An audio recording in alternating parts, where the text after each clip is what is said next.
Welcome, everyone. I'm here on the stage because I'm going to introduce the illustrious host for this panel. And please give a big round of applause for a current and ongoing but transitioning director, Lisa Bodey. Yay, Lisa. We couldn't even have this fair without Lisa.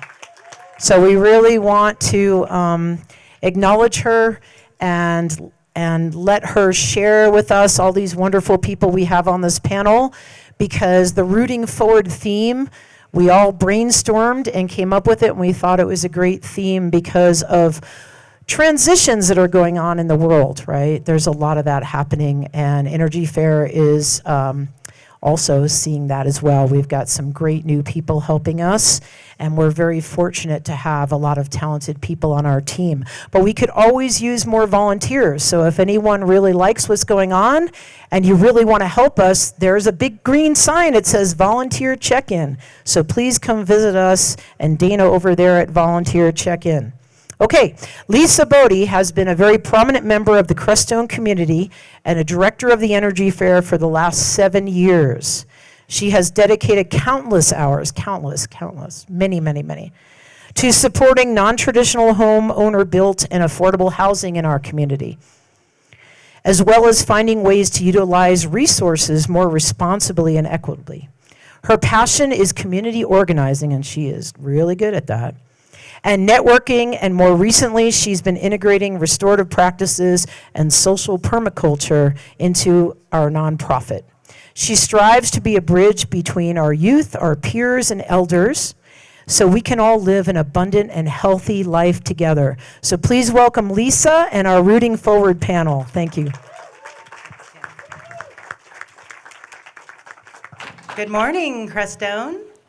It's beautiful. Thank you, everyone, for coming. This is one of our bigger gatherings for our opening ceremony, so thank you, Pejuta Wakpa, for that beautiful songs and prayers to open, because as we all know, we are all relatively new to this space and these lands, and so honoring those that have come before us is very important, and our ancestors. And thank you all, and I just want to say thank you, Mom, for making this possible for us to be here together and moving back to the Valley. We're back. Karen Bodey, thank you. So, we'll introduce our panel. I'm really honored and humbled to host this panel today, Rooting Forward, based on this year's theme, because this is our 35th annual Energy Fair, so this does have some deep roots in our community. And I wanted to just share just a little the past few years before we introduce each person and go into our panelists. A few years back, we came up with a consistent theme for 3 years, and that was self, village, and nature. That we first have to be taking care of ourselves and that inner circle, our homes, those around us, our close family, friends, because then we can move out to our village and our community and be more serving. And then with that, when we can connect those pieces, that's when we are taking care of our resources, our environment, creating that ethos and that culture. So in that first year of Self, Village, Nature, we did reconnect. This was during the time of COVID, and we realized people just needed to trust and be able to hug and to be able to come back in to partnership with each other. So we had reconnect. The next year, we did reclaim, because we realized we're really wanting to walk in a new way so we're not losing our rights, that we keep our sovereignty for how we build, how we grow our food, how we keep each other supported in our community. So we did reclaim. Then that final year was reimagine. It's like, if we have all of these things in place, let's reimagine together, what can we create? And that's led us into this year Rooting Forward. And what we've realized, we've had a lot of conversations and emails, and thank you for that prep work, to come to this Rooting Forward and make the selections. So some of this, and Anya and I talked a lot about this, is wanting some elders, people who have been here in the community for quite a long time, having some newcomers, and then having a mix of male and female and of age level as well. So getting a little bit more of that intergenerational is really important to us. So I would like to introduce each person, but I would like you to share a little bit more about yourselves, because you can read their wonderful bios on our website as well to learn a little bit more. But I want to hear more in your words, just your work in the community, and then we'll go into the real opening. So this will still be intro, but LeRoy to my left, LeRoy West.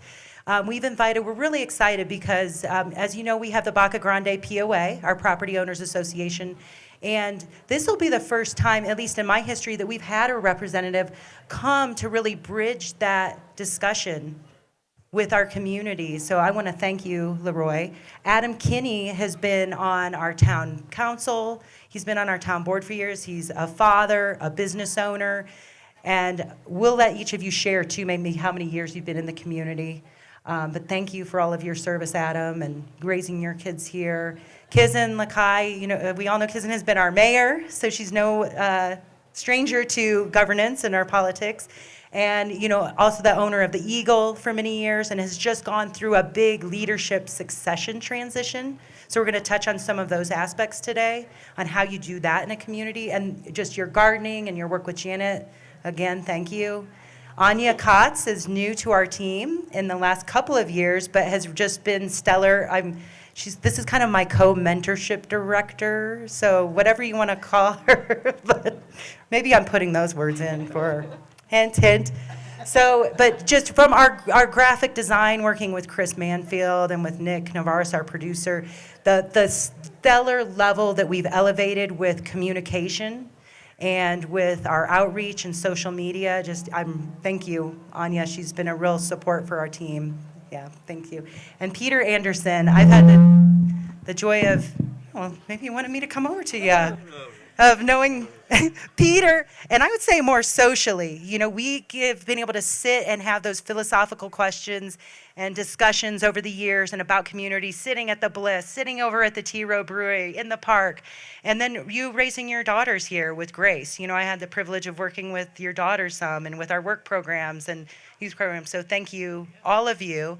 And then I just invite each of you to maybe share, as part of our intro, just a little bit more about yourself and the work in the community. And maybe you're a minute. Okay. Hi, my name's LeRoy, and I'm a father and a grandfather of 2 daughters and 4 grandchildren.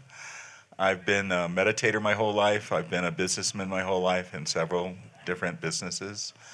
And I've been really interested for the last 20 years in alternative building and sustainable community.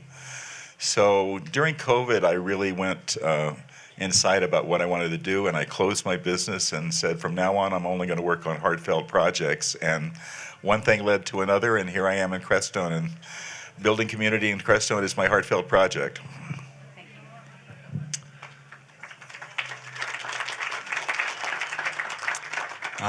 I showed up here 23 years ago, barefoot, super dirty, matted hair, and bought some land in town and got to live in it. This was in a different era when there were more tolerances. So I got to live in a tent and haul my water and have my children at home and poop in a bucket.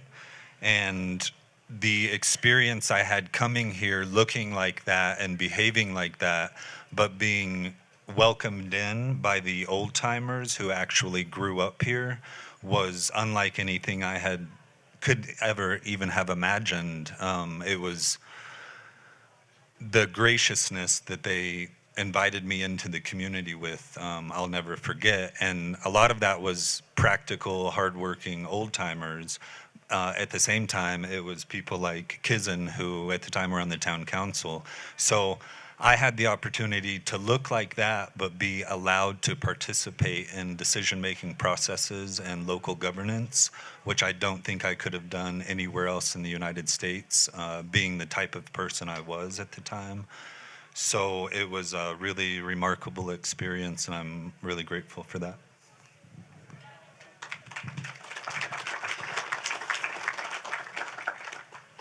I'm Kizzen Laki, and I think probably most of you know me through the Crestone Eagle. I started and published the Crestone Eagle for about 34 years, and really has been able to witness the growth, changes, transformations, continuance of this community through the Crestone Eagle. To tag what Adam says here, what happened is for us that were here already, we saw a really fine young man who might have needed a bath, but we were going to put him to work. And it's like how so many people is you get, oh, well, come help do this, come help do that. And then the next thing you know, you just get sucked right into the community. And that's how things happen here. Yes, I've been on the town council for a long time. I have joked that I was sentenced to a lifetime of community service rather than jail time.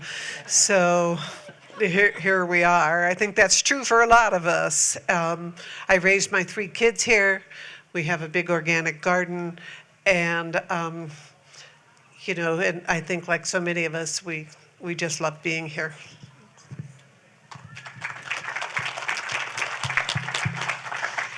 Hi, my name is Anya. I came to Crestone for the first time back in 2018 and spent chunks of time here before moving here full-time about 2 years ago.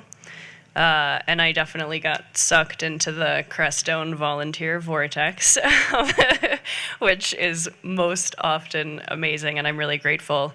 I decided back around 2018 that I wanted to commit my life to working and living in community, and this was one of the few places that I thought that was actually really possible, that there were other people like that who were here to do the same thing. So I've been writing for the Eagle, helping Janet and Kizzen at their garden, helping with the energy fair, and whatever else people throw my way, just trying to participate and listen, and I'm really grateful to be here in the community and on this panel.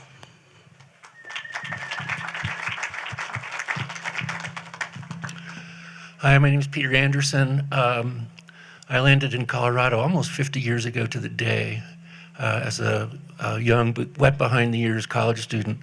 I knew how I felt about the place.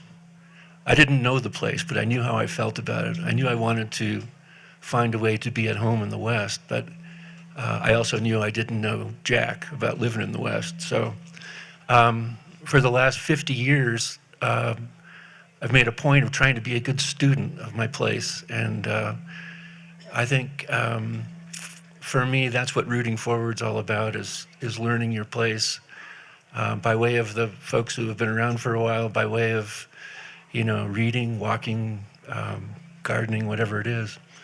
But writing has been a big part of the learning process for me, and here in Crestone we've I've had the good pleasure of organizing some different writing events and the Crestone Poetry Festival, which we've been doing for 7 years, and which gathers writers from all around our region once a year to write, to tell about their places and how they write about their places and so forth. But anyway, Crestone became, after some years of wandering around the West, the place where I chose to dig in to really make a home and raise my daughters. And here we are, 24 years later. Feels pretty good.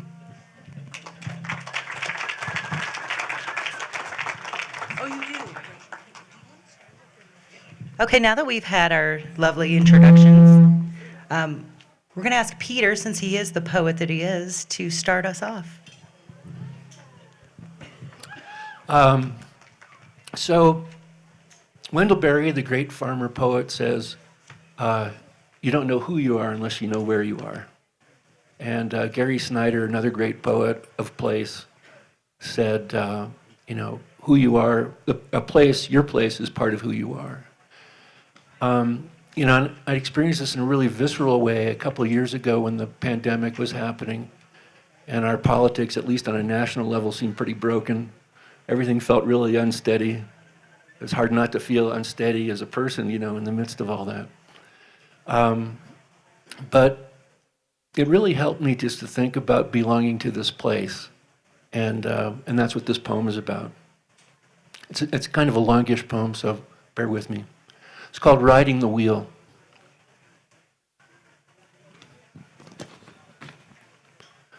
Since the cranes appear in late February and are gone by the time the vultures arrive in early April, since the aspens will leaf out a few weeks later and the warblers will find shelter there, since the wind will blow till most of the snow is gone from the high peaks and the meadowlarks offer their lilting serenade from valley cottonwoods, since the creeks will rise as the sun tracks north towards its solstice, since the swallows and nighthawks will swoop through the end-of-day sky chasing the smaller winged ones, since a river of bats will emerge every evening from the old mine up north to do the same, since the bluebirds will be hatching and minding their young ones, since thunderheads trailing veils of rain will drift across the valley on July afternoons, since the blue columbines will grace the edges of talus slopes and boulder fields up high, since valley meadows will go yellow with black-eyed Susans and purple with the blooms of asters and bee plants,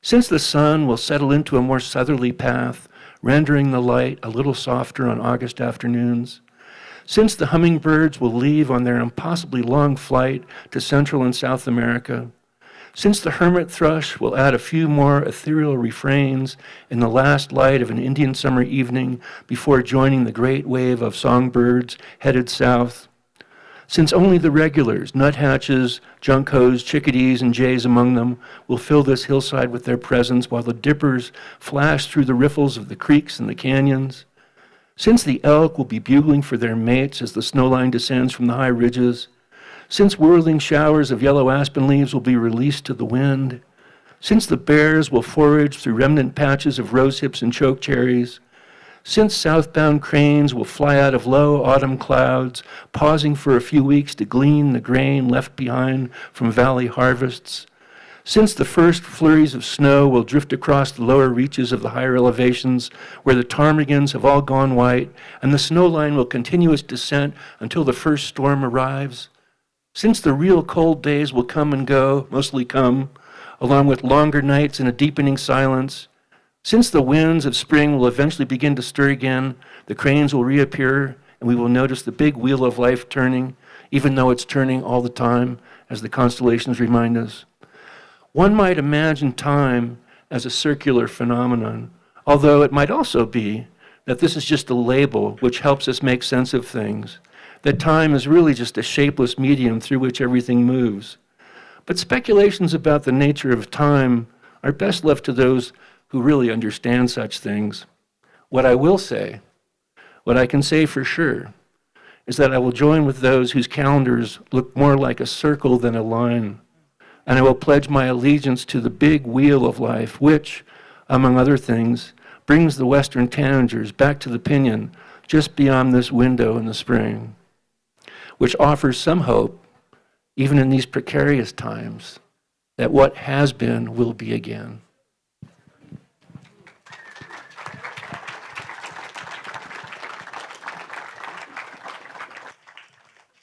Thank you, Peter. Beautiful. And we are all on that wheel of life here together and this weekend. So with our theme, I wanted to share, and thank you, Anya, for your wordsmithing, what we meant by rooting forward to inspire each of our panelists and all of you to participate. It was, for us as a crew, it's prioritizing our commitment to finding common ground, reaching across the aisle, and growing strong roots in order to move forward as a grounded, unified collective. So I just invite all of us just for a moment. I know sometimes I want to thank everyone who's come in from out of town too, and our vendors. It's a lot to get set up. So this morning, everyone just root, and let's just take a moment with sure. You want me to read that again? Sure.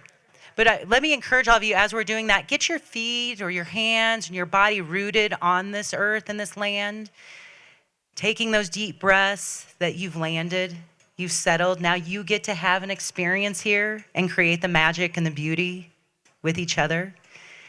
Rooting forward, prioritizing our commitment to finding common ground, reaching across the aisle, and growing strong roots in order to move forward as a grounded, unified collective. So with that, some of the questions we want to start with is, I wanted to add one more thing. It is like, what does rooting forward mean to you?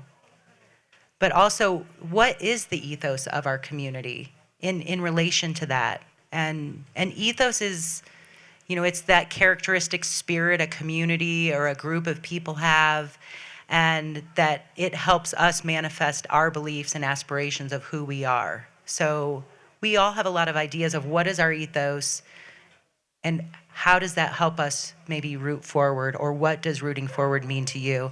And I'm fine with popcorn style. So whoever'd like to go first. Just addressing the ethos of the community is that I know when I came here and I participated in some pretty fantastic spiritual experiences and opportunities, and I had a sangha of people my age who were doing similar things, and we were helping each other build our homes.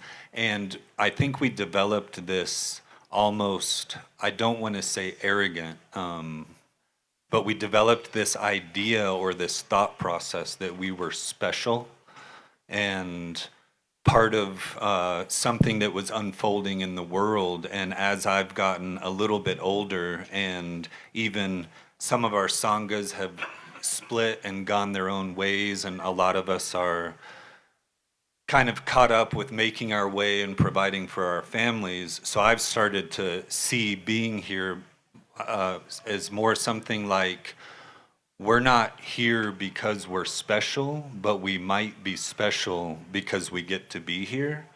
And I saw somebody on social media recently said, don't try to change Crestone, let Crestone change you. Thank you, Adam.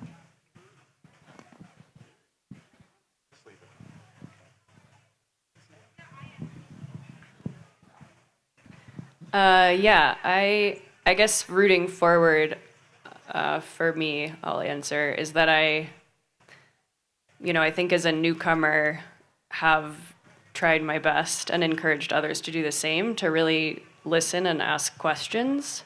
And even though our roots may not go back that far, there are certainly people in the community who have been here for a significant amount of time. And not just in Crestone, but also in the surrounding valley, George Whitten and his ranch. Like there are a lot of roots here. And so I've done my best through the Eagle, but also just because of personal interest, just gone and asked questions and done my best to listen and learn. And I think, I love the poem that Pete read, and also this idea of, that time sort of evolves in ripples, and we're sort of always coming back and growing and evolving and coming back. And like a story can't just start somewhere randomly, right? Like there is always a history, there is something beforehand. And so whatever we are building is being built on something else. And my curiosity is around what is that something else, and how can we honor those things in order to move forward? Because we can't stop progress, but we can maybe be intentional about the kind of progress that we create.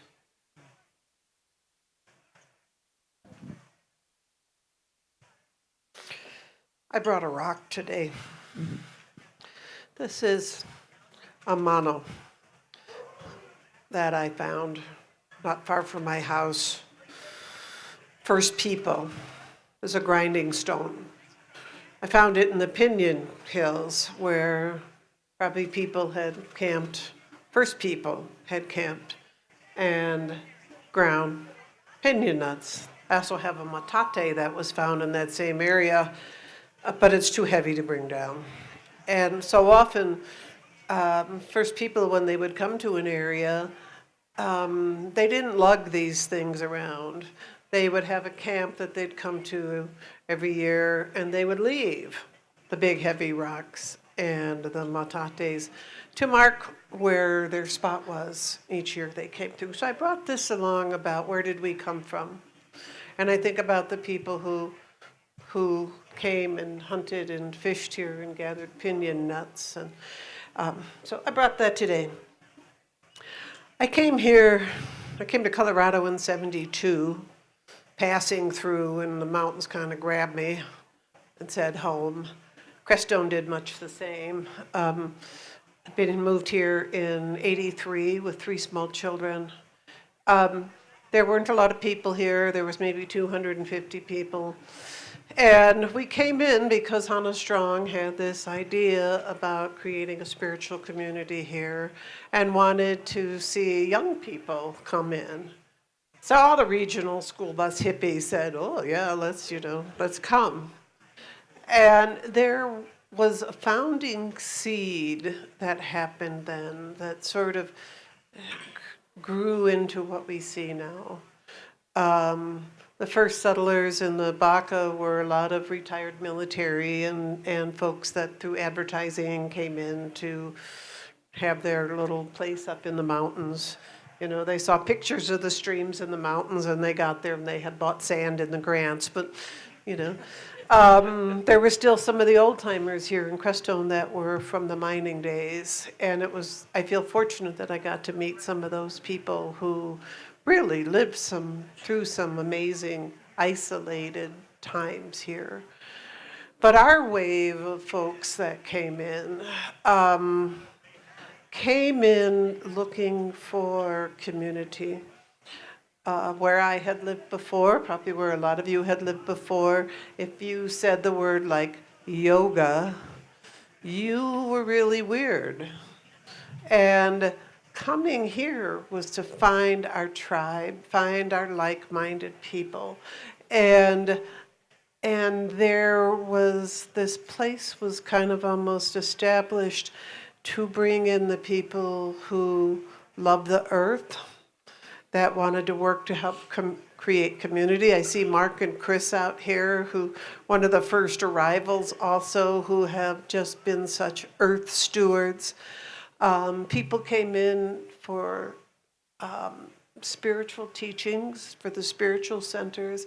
What an opportunity to live in a place that had all the different world religions. I didn't have to travel all around the world. I just had to go down the road, and here was a fire ceremony, here was a sweat lodge, here was all of this right here. And so this was like a vision that those of us who came, say, in the 80s or the 90s had of that this place would attract those who want to be of service, who want to leave a small footprint, who want to build alternative houses, who want to see, you know, that respect for the earth and the wild thing, who were captured by the incredible beauty of the mountains. I mean, every day you look out here and it's like the light, the light, the light. Look at this shadow, look at this rainbow, look at this cloud, look at the deer in my front yard. And when we talk about our roots, those are our roots in a real sense of community. And we, generation after generation, group after group that has come in, there has been people who have been here who said, yeah, come on in. Join the fire department. Join the ambulance service. Work for the charter school. And people were glad to serve. They were hungry. We've all been hungry for finding our people and finding our community. And it's how do we move forward? How do we build on our roots is to keep doing this. Oh, you just moved here. Welcome. We need libraries at the volunteers at the library. We need volunteers here. Can you read to students to participate? And also, I've seen here of just leaving your own egos at the door. There's a leveling that comes here, you know, to where what we're looking at with each other is what's really in your heart. What's really in your heart? Doesn't matter how you look. Doesn't matter what job you had. Doesn't matter what title you had. Doesn't matter how much money you have. It's who you are. And I think what we love about here so much is people see who you are. They see who you are. And I think as we go from myself, I moved here when I was 31. I'm now 72. I am so thrilled by what I see here.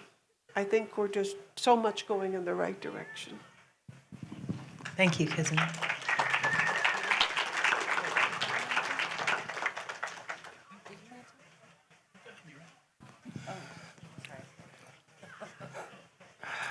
So I think that the mountains attract people here, and I have kind of a confidence in who's been attracted here, that the right people are attracted here, and now that we're here, it's up to us to find a way to find our place and cooperate and collaborate. And I think people are attracted here because of the energy of the mountains and the beauty of the nature, but they're also attracted here by a community that's focused on sustainability and self-reliance. And I think what surprised me is I was attracted here by the mountains, but I've been pleased and just happy to find the depth of the human resource. Incredible, incredible group of people have been attracted here. And I'm just really happy to be part of that. And also, I've been, because I'm new, 3 years now, I've been studying history. I've been going back and looking at documents and talking to people that have been here a long time. One time I invited Hannah and Kate Stryken over and plied them with wine and snacks and said, tell me the history of Crestone decade by decade. And they spent 4 hours going through each decade and how waves of people had come, and then half of them had left and the other half had stayed and integrated, and then there was kind of a gap, and then another wave came. And to me, it seems to me that I'm part of the COVID wave that came, and now that wave is kind of integrating, and waves will keep coming. But it's really up to us how to build on those themes of spiritual energy and beautiful nature and sustainability, and work together to make all of our dreams come true. Thanks, LeRoy.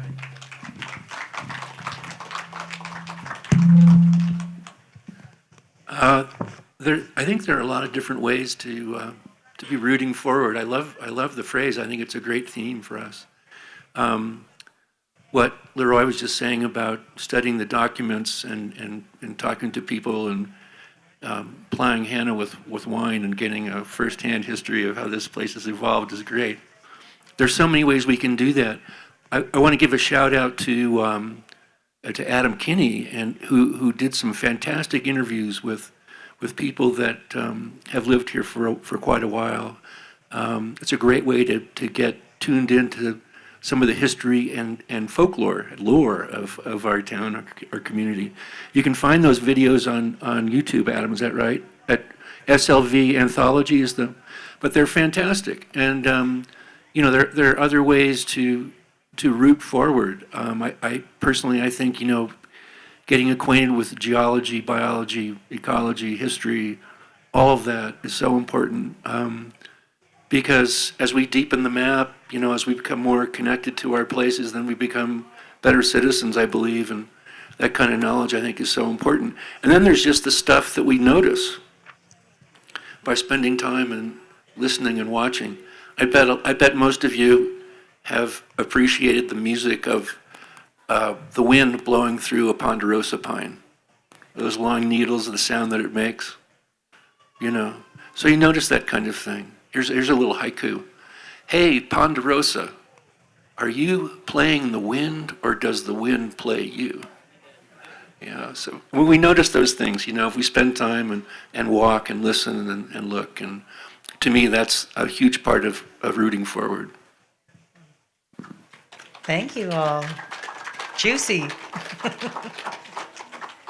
Okay, so with all of these things, with the depth of the connection to the earth and nature, the spiritual exploration, the sustainability, really being committed to that and unifying, what are some of the environmental or cultural concerns that you have of preserving this place and space, kind of the preservation of this community?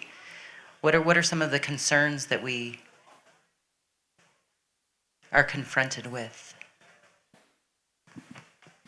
And if we could, we have a lot of really good questions. Maybe trying to keep each, so each person has maybe like that 2 minutes, then we can get through a little bit. We've got some really good questions here. Okay, I'll keep it short. It's against my nature, but I'll keep it short. Gentrification. I think that's a big concern, gentrification.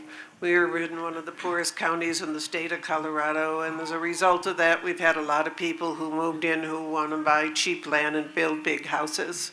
And I have a concern that people who are trying to build their own homes, live a simple life, are being squeezed out financially. And I think this is something that if we want to keep the heart and soul of our community, we have to be aware that of gentrification. And at the same time, that leads to a lack of awareness, as Peter said so well, of where you are.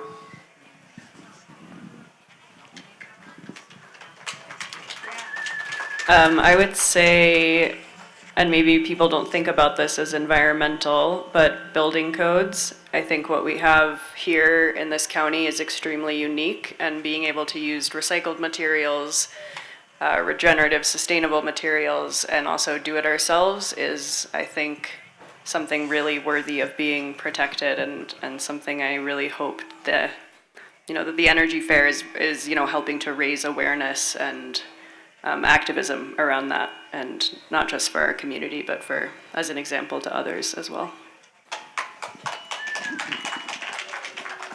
I really appreciate the awareness that the folks who have been involved with the Energy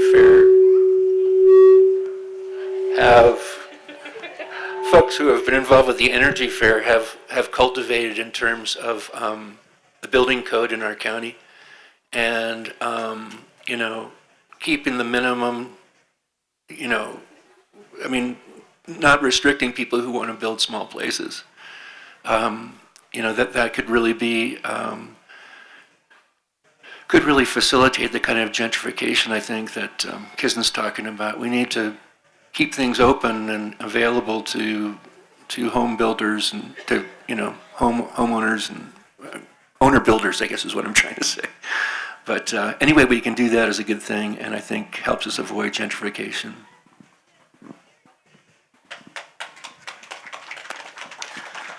I think it'll come up in a later question about politics and governance, but I think that focusing or making the effort to establish and maintain trust amongst the people and the human side of being here is really important and precarious, and that as we move forward, we will grow and change and progress. So establishing and maintaining that trust amongst ourselves during that process, I think, is vital.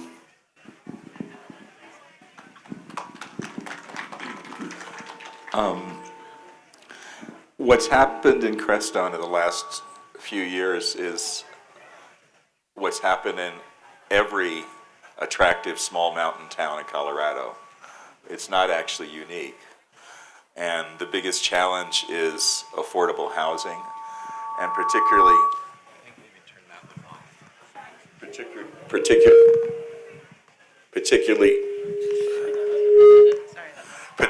workforce housing. And so something I'm particularly attentive to is what can we do to support housing for people who are working hard and just trying to get a place to live, and how can we make them owners, not renters. The other thing is my vision and understanding has been growing, and particularly in the last year, that the whole SLV, whole San Luis Valley, is a bioregion and an economic region, and how we can build more integration between Crestone and the whole valley, and not just the county, but all of the counties working together. This is a very amazing and unique frontier that we're on, and we are a particular and one of the wealthiest parts of the county. So there's a responsibility that goes with that, and you know, I'm still just learning about that, but trying to build unity across the valley is important to me. Thank you, everyone.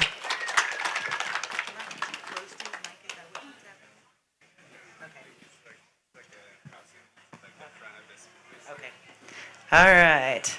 Yes, politics and governance. I actually want to put a plug, though, when Adam was talking about that trust and with each of us, his wife, Christina Cabeza Kinney, and then Alice in Wonderland, who is also doing our art installation behind us, Where Are You Going? Please check that out.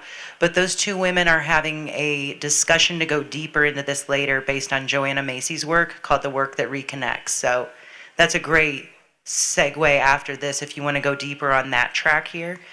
But thank you all for those really conscious answers. So, politics and governance. How many of you have gotten involved in politics and governance? Anyone out there, you know? How many of you, once you got into that position, you there started feeling more divisive and people coming at you? I needed to look up here too. We're curious. When you're part of this panel too, is I was really looking for servant leaders, those people who serve in their community without just this is a job or this is compensation. It's they're truly looking to make the community stronger. And so I'm curious, how do we create a structure or a hierarchy within our politics and governance that brings more cohesion and more trust? Dun, dun, dun, dun. You want one? Yeah, I'll just go. Okay. A couple of thoughts on that. One is Teddy Roosevelt has a famous, I don't know if it's a poem or a speech or what it was, but talking about the man in the arena. And basically, a key understanding about any sort of position of leadership or any sort of community volunteerism is understanding that blame and shame goes along with the praise. That's just part of the nature of it. So just realize that's the service is showing up and taking it. And also understanding that everybody is just doing their best. And the people who are coming at you care a lot too. They've just got a different point of view and different understanding. And one other key way that I look at it is in every successful partner relationship I've had, what's made it successful is when both partners made staying together and being happy together more important than their personal opinion.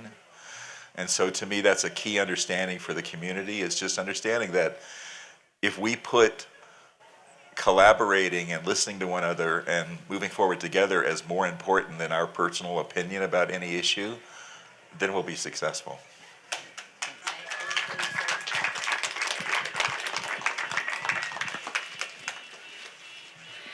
So my partner Chris and I talk about this a lot as far as hierarchy and power, and I think we have this sort of warped understanding of power or hierarchy because they're so often co-opted and abused, but that power in and of itself or hierarchy in and of itself is actually pretty neutral and can be good. And I think, if we're all working toward embodying our authentic selves, I think there's really no competition among us. Like, we all have something super unique to offer, and that it is, a service for us to embody that authenticity. And like the example that we talk about a lot is, in a tribal group of people, if there's a big, strong, muscular guy, and he's like, oh no, I don't want to carry all that wood, I don't want to outshine anyone else, that's a disservice to the rest of the group. And so for all of us to feel okay about doing what we're good at and working together with other people doing what they're good at, And that I've sort of seen that there's a miraculous way that that just all works together, and there is no sort of fighting or competition, and we can all honor each other's skill sets, and that those skill sets don't make us better than anyone else. Like, it's just we're all special, and that sounds kind of hyperbolic, but like we're all special and unique. And yeah, I think that's good for everyone when we're able to embody and express that, especially in a group or community situation.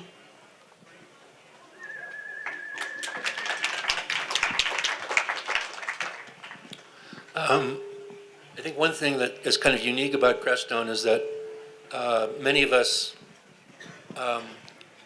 have come here wanting to find a place kind of outside of the mainstream culture, and perhaps, you know, a lot of us who've come here have kind of an innate distrust of authority, because let's face it, you know, we've been lied to by politicians and religious leaders and all sorts of people.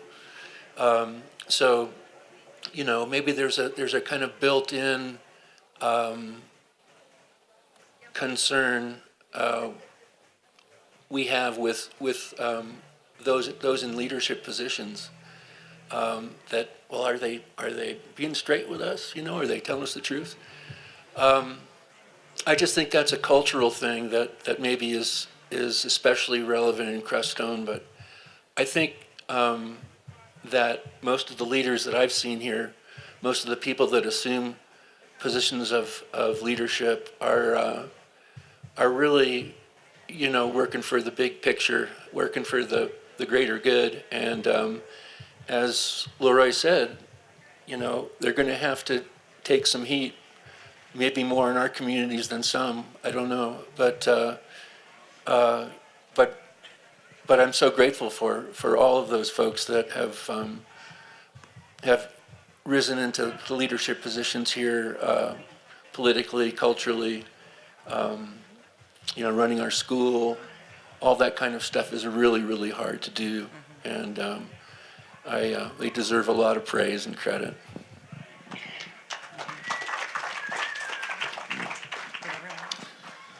I think it falls on us as a community to expect more from those people, and I think that's kind of a catch-22, because if a lot of us feel like we can't trust some people who step into those positions, then it's scary to feel that way, or to feel like you can expect more. And I think a different way of saying expect more is to believe that something else or a next level is possible.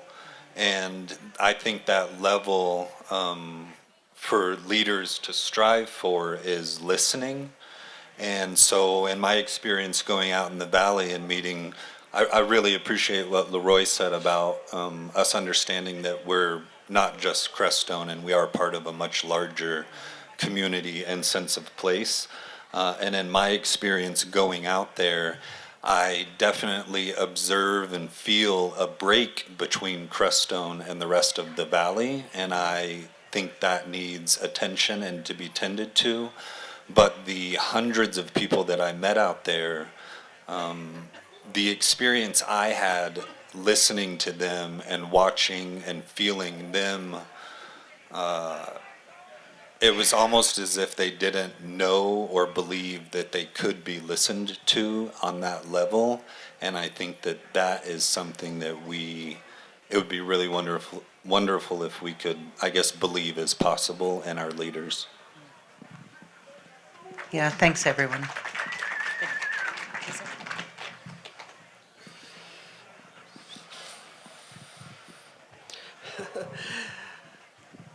You know, it was mentioned here about having a distrust of authority. I was a child of the 60s out there protesting out in front of the Democratic Convention in 1968, and definitely a distrust of authority. And as a young person, I didn't have that trust.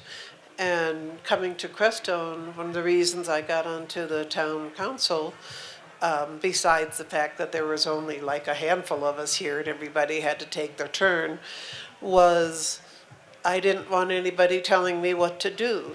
So I would get on the board to make sure that nobody was going to tell me what to do. And that might have been the initial motivation, but over time, it grows into what do we want to see? What do we want to see for ourselves, for our community? What is it that's important to us? What are the values that are important to us? How do we preserve those values? And when you're involved in governance, and I highly recommend that everybody take a turn at some form of governance, because it's one of the most amazing learning experiences you can have. Especially when you need to put yourself back and really listen, as Adam said, listening to a broader voice and being able to work towards what you feel are important. And I can look at being on the Crestone Town Council. I'm wearing the Dark Skies shirt because people really got involved in wanting to see Dark Skies evolution. Crestone has recognized the rights of nature. That was something that was important to us, that the nature have rights, that the streams, that the deers have rights in nature. And so you get to take the values that you have and use it to, preserve the things that you want and also to plan how you want to move forward. And that's sort of really tedious work, whether you're making ordinances or you're doing master planning. That's just slogging through things that you're trying to enact a vision. And I think another thing about good governance is that you're looking for an equity. You're really looking for an equity amongst the people who live here and who are your constituencies. And I think that it's so important having that communication. And we've known in this small town that sometimes when people come in, it's like, well, I think you need to do something about this or that. The parks have too much litter and somebody needs to do something about this or that. And in a small town, you have to be careful about doing that because the next thing you know, you're put in charge of cleaning up the parks and you have a concern about this. Oh, guess what? You're now in charge of that committee to go ahead and solve the problem. There's not so much an us and them. It's all y'all. It's all us. And if you feel passionately about something, then you get involved. You put your hand up and you get involved. If you want to know what your local governance is doing, you show up at the meetings and you hear firsthand what's going on. And you get involved yourself on what's going on.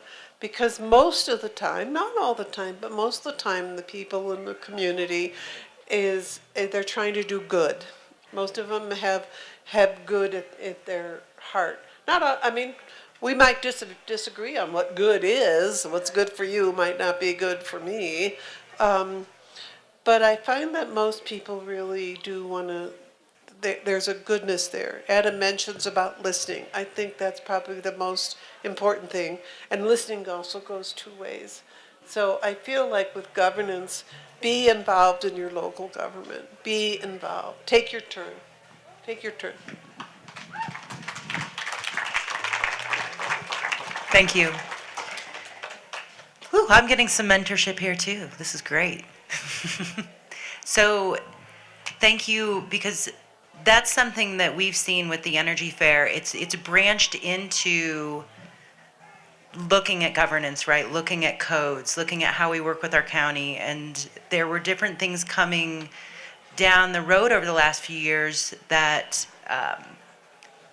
we said, hey, we've got to go different. We're still in this mindset. It's we don't like that decision, and there's that attack, right? Or you're doing this wrong, or here's how you need to do it. And we formed a mindful land use committee and just called it mindful. I mean, the county has a planning commission and land use, but we said let's come at this from this place of they're our partners, they are our neighbors, they're no different. They're part of our community, and we elected our commissioners, right? So if they're part of this circle just because they know they've stepped into this other position of leadership, it's the same person. That's that same person that we've put in there, that we need to support them and come in with solutions.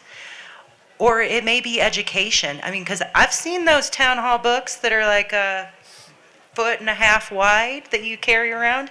I mean, to have just a small council of people be expected to know every code, ordinance, regulation, event, you name it, it's overwhelming. And so I'm just encouraging, how do each of you and with your skill sets contribute? So we're doing the research if that's what's needed for a committee, right? We're doing the planning, or we're stepping up and playing the volunteer role, because it really does go a long way when you say, hey, we actually are all in this together. Because that was part of our thing too, is we need to reach out further into Saguache County. And thank you, Saguache County and the commissioners, because this really is funded by them and has been our like sole supporter to make this happen. So we feel like we have bridged that. If we go into what our thing, we've bridged that relationship. So I want to really focus with that on because this is an energy fair, really on a lot of our traditional building and natural building, is how do we continue to work so we can show all these beautiful demonstrations of natural building and utilization of resources, repurposing materials. If there's suggestions, solutions, how we unify here so we can protect this way of living and building, especially when it comes to codes. You know, codes are being pushed at a state level, and that means a lot of changes. We won't get into all that nitty gritty because it is being worked on at the county level, but we have to actually come up with our own ways that we know are safe, healthy, and that we can continue to live this way. So the question's a little open and broad on how we build here, how we can protect those ways that we can continue to build naturally and with repurposed materials.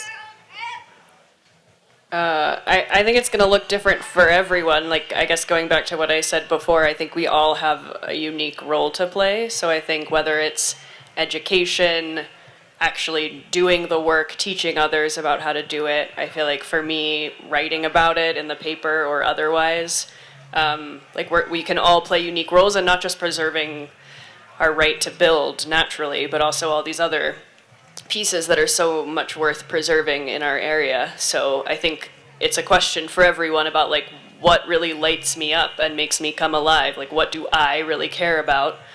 And then doing that, because I think that's the only thing that's actually going to be sustainable, is doing what we really believe in and love, and participating authentically.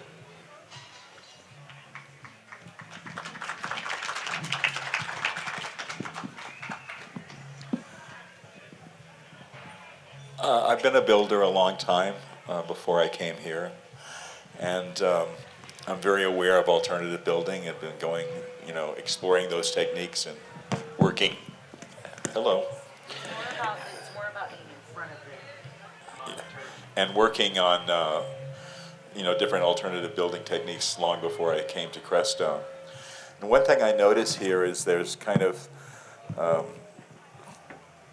three main groups relevant to this. One is the self-builders, who are very deeply into understanding all of these alternative techniques and passive solar.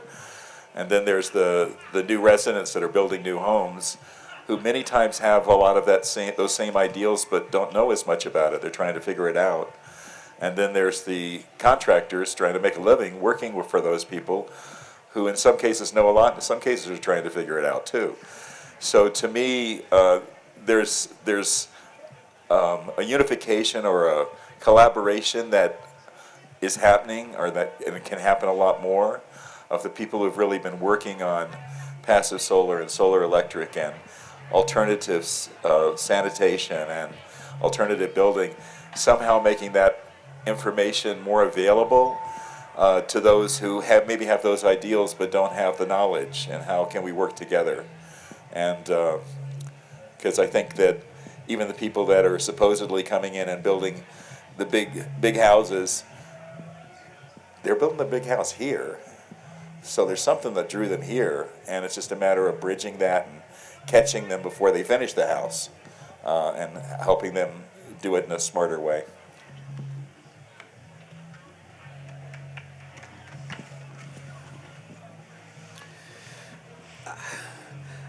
On the town council a number of years back, we were redoing our zoning codes.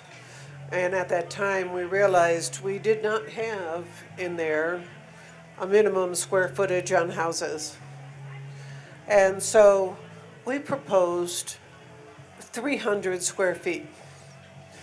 2 people voted against that, one of them because they thought that it was too small, and the other one because they felt like there shouldn't be any minimum at all.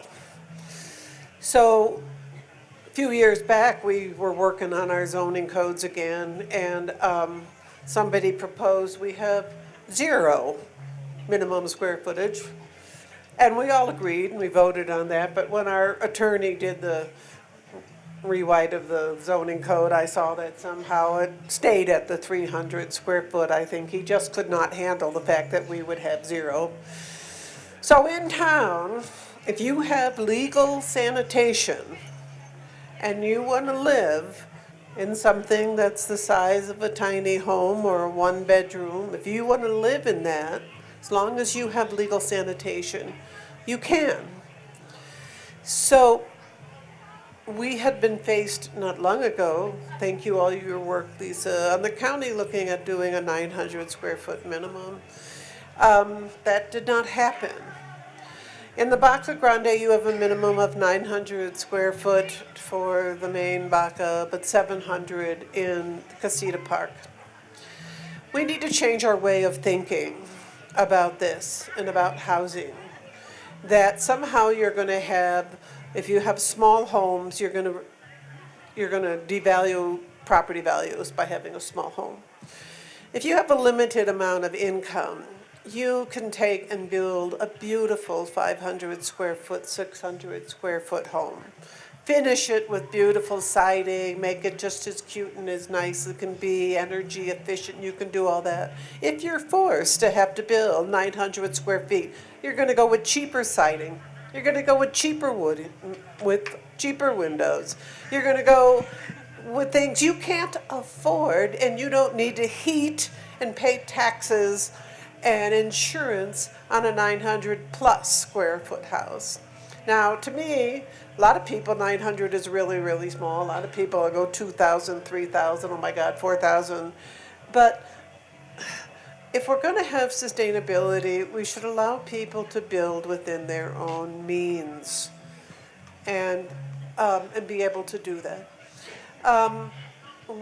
Building codes have long been a mixed issue. I think there's only 2 counties in Colorado that don't require universal building codes. You do have to have electrical, you do have to have plumbing.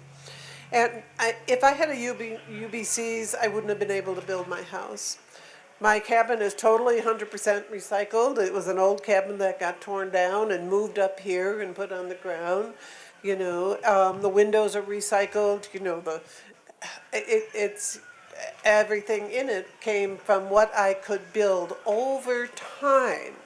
It took me 5 years to get a well. I hauled water. In town, we don't require that you have running water. If you want to haul your water for the rest of your life, you can do so, as long as you have legal sanitation. And I think it's essential for the planet that we do not consume more resources than we have to or than what we can afford. And I think I just feel really passionate about this. I know there's concerns and there's talk we've had on the town council whether or not for commercial buildings we should have universal building codes for public safety. We also look at the idea if we're going to have houses that are for sale, that you buy a house, you want to make sure that the foundation's good enough or that the span is good enough. And so there's ways to explore, though, to have some sort of maybe a certificate or a builder's guild or something yet to be figured out here yet, how that we can make sure that homes are built properly without having the requirements that make it almost impossible for people to build on a low income. So there's a lot of work to be done on this. And then we also have to move away from the idea of fear. of what's going to be created. You have to be able to trust that people also want to have a nice home. And it might start off small and it might start off funky, but over time, if they're able to, people want to improve their properties. So there has to be trust.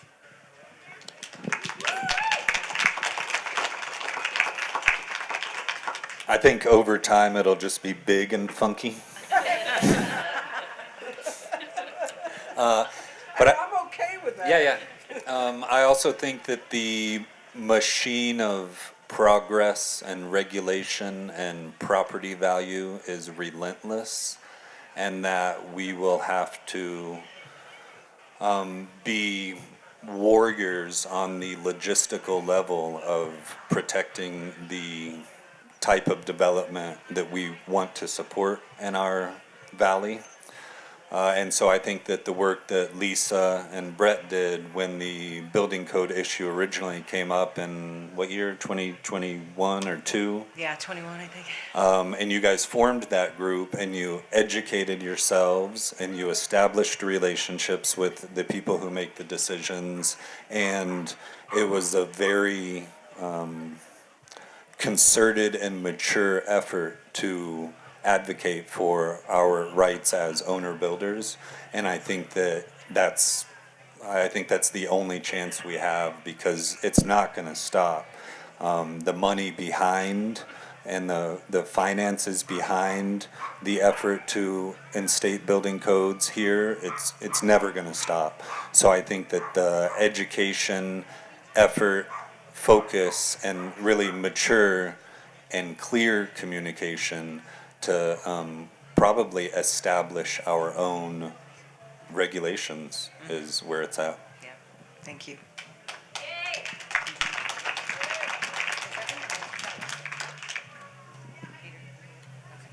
Okay. Ooh, well, we only have a few more minutes, so I'm wondering, I have so many more questions. I want to just touch on some of the topics just to have you think of it, because I'd rather open it up to the audience. But we talked too about, how we maintain our adequate housing for workers. We have the Airbnb situation, the same thing. If we create some more of our own regulations that really feel fair and work, we discussed a lot, and this was my big question, and Anya's working on this fair. I don't know if most people know, but we're pretty much all volunteers.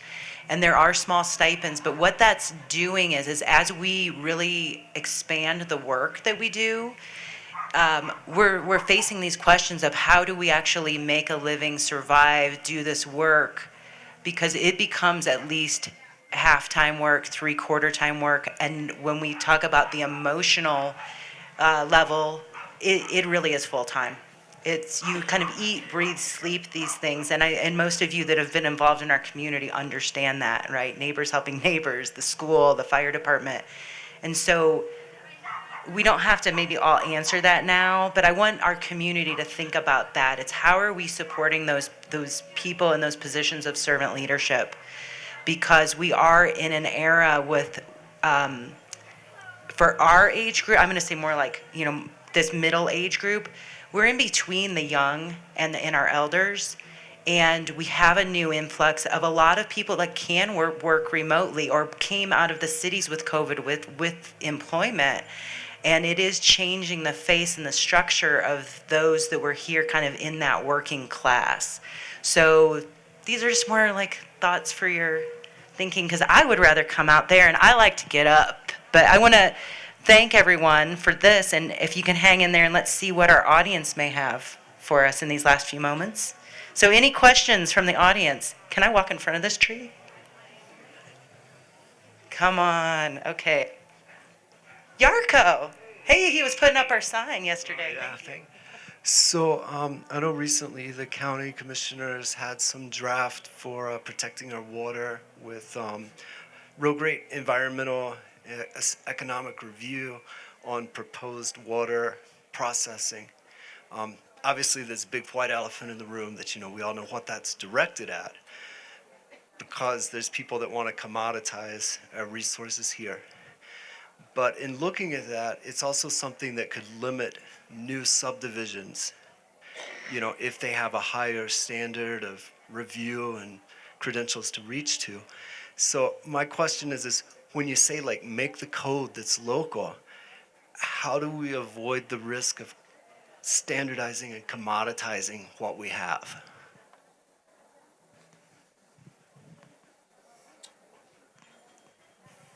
Here, I have an idea too. Exactly.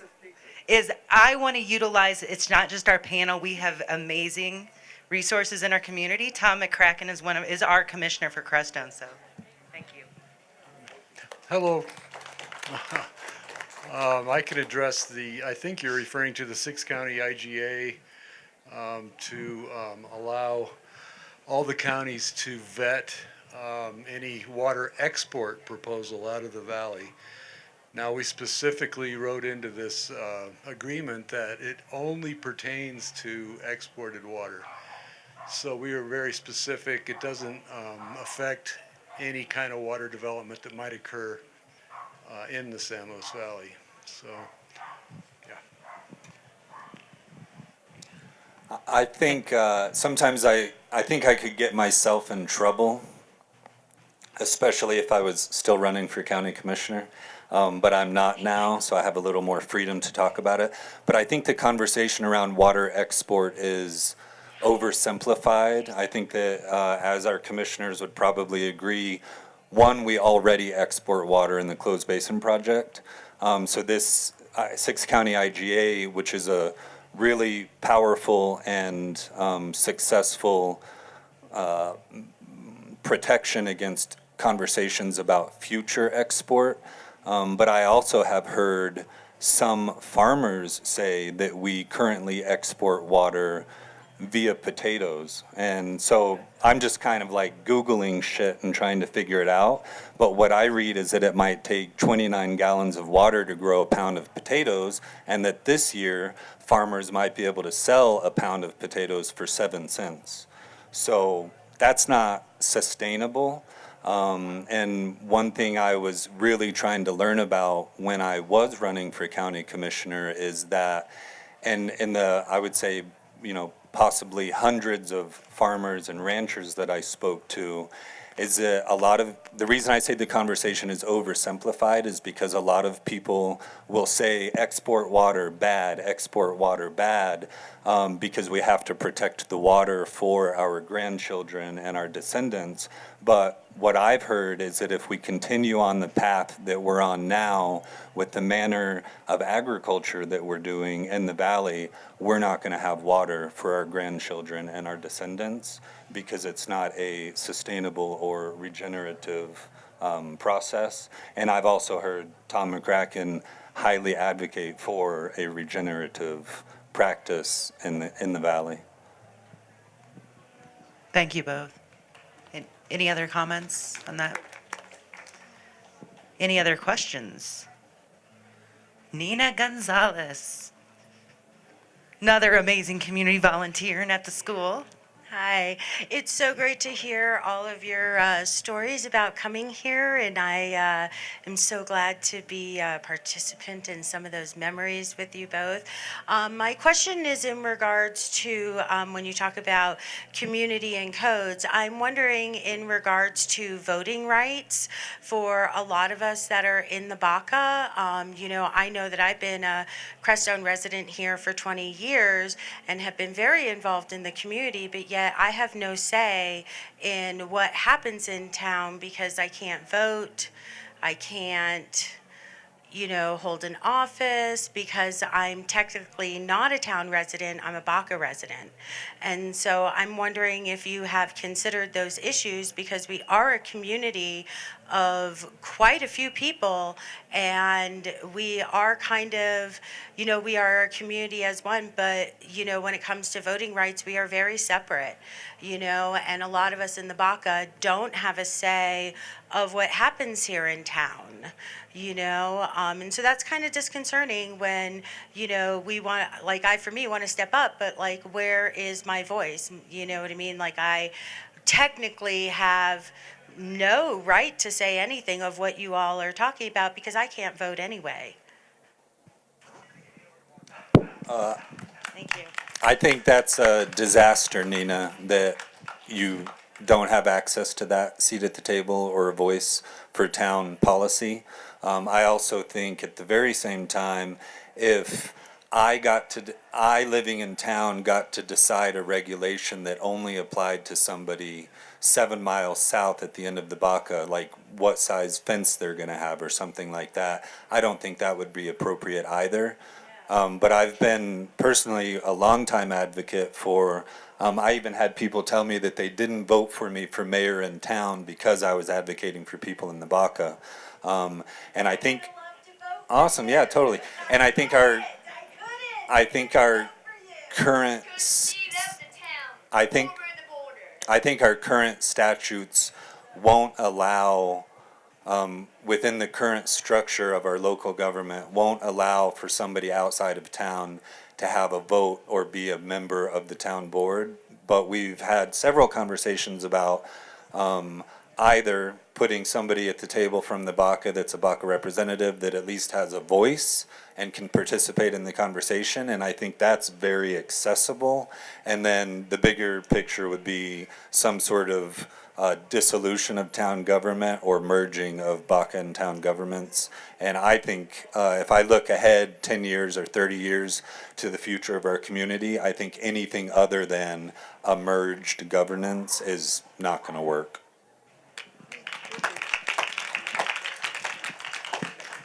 Okay.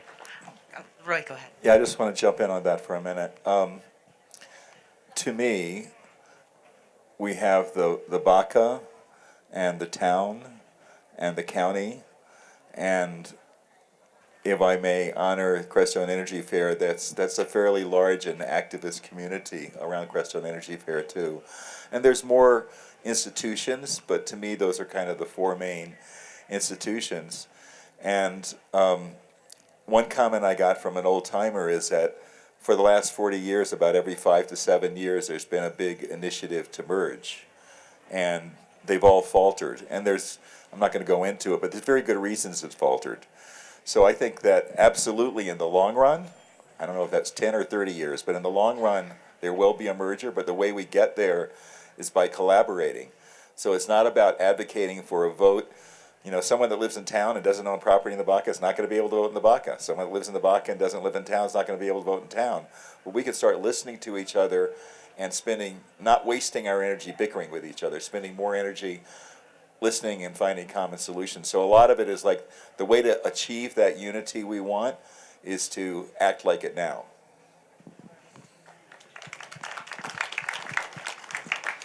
Yeah, I think, and maybe it's a good sort of wrap up too of the theme of rooting forward. I think I've, for the past year now, been attending the town board meetings for the purpose of writing about them for the paper, but also because of my curiosity. And I think there's so many conflicts, especially the conflict between the Baca and the town, that makes sense. I understand the history of it, but I also think it's sort of unnecessary. And I think a lot of the reason that kind of merging hasn't worked before is because a lot of it is antagonistic, us against them, and it's not listening to each other. And so I think if we're going, and a lot of the people that want that merging to happen are in the Baca, and I really think it's important for those people, myself included, to listen to the town residents and understand what their concerns are and recognize that they have concerns just as we have concerns. And so I think only by us coming together and rooting forward and making that decision together, not forcing the other side or trying to overpower the other side, is the only way that's going to happen. So even if it's just getting to know the Baca residents, getting to know the town residents and vice versa, and really forging those personal relationships first, and then let's work on how we fix this, which I think we can all agree is not a practical way to move forward as it is now. Okay, well, thank you everyone for your wonderful questions, and each panelist for your time, dedication, the service and community, and we hope this has inspired you for the weekend. This is just a touch of how we want to interact and create some new beginnings. So we're honoring these old roots and new, honoring our roots. Oh, yes. And and bringing in the new. So we're going to close with a poem from Kizzen.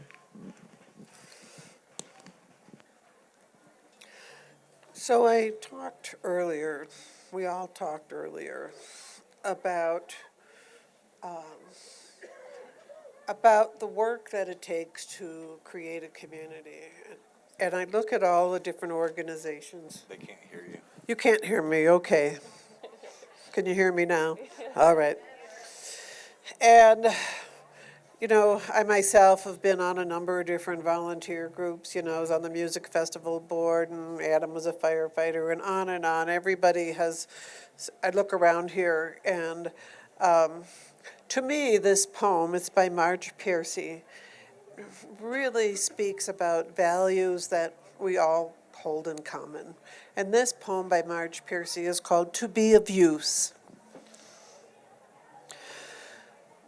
The people I love the best jump into work head first, without dallying in the shallows, and swim off with sure strokes almost out of sight. They seem to become natives of that element, the black, sleek heads of seals bouncing like half-submerged balls. I love people who harness themselves, an ox to a heavy cart, who pull like water buffalo with massive patience, who strain in the mud and the muck to move things forward, who do what has to be done again and again. I want to be with people who submerge in the task, who go into the fields to harvest and work in a row and pass the bags along, who are not parlor generals and field deserters, but move in a common rhythm when the food must come in or the fire be put out. The work of the world is common as mud. Botched, it smears the hands, crumbles to dust. But the thing worth doing well done has a shape that satisfies, clean and evident. Greek amphoras for wine or oil, Hopi vases that held corn, are put in museums. But you know they were made to be used. The pitcher cries for water to carry, and a person for work that is real.